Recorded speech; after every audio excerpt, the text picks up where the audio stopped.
mbokk yi on s'est beaucoup battu pour un projet te projet boobu mooy sauver le Sénégal ay at juróom-ñeenti at ñuy xeex joxuñu nit xaalis.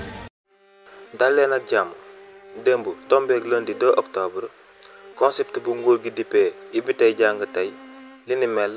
mënuñ ko woon a amal ci réew mi di Sénégal li ni mel ñaari mbir ñoo ko sabab bi ci jiitu nag laalewul daraay école mën nañoo wax ko ne sax xeex bu jógee ci biti la te loolee taxoon na démb liñ dippee ibbi tey jàng tey mënuñ ko woon a amal ci réew mi di Sénégal te loolee du lenn lu dul benn grève bi nga xam ne dafa dippee ci travailleurs des collectivités territoriales maanaam grève ñi nga xam ne dañuy liggéey ci biir mairie yi ñooñee ñi nga xam ne dañuy sàkku ci nguur gi mu daal di yokk seeni salaire ci li ni mel kii di Amadou Ba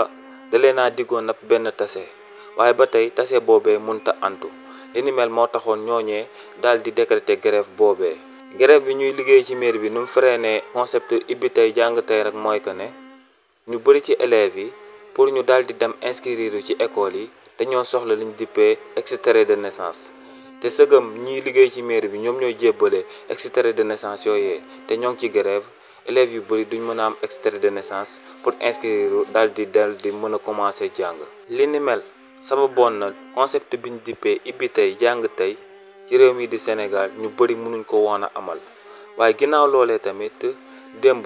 ba ñu ibbi école yu bëri ci réew mi di Sénégal li ni mel daa tombeek école yu bëri ci réew mi di Sénégal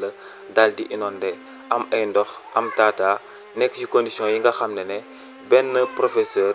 wala benn enseignant mënu faa jàngale loolee tamit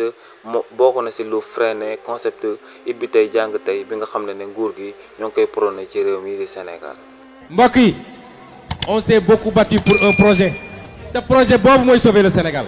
ay at juróom-ñeenti at ñuy xeex joxuñu nit xaalis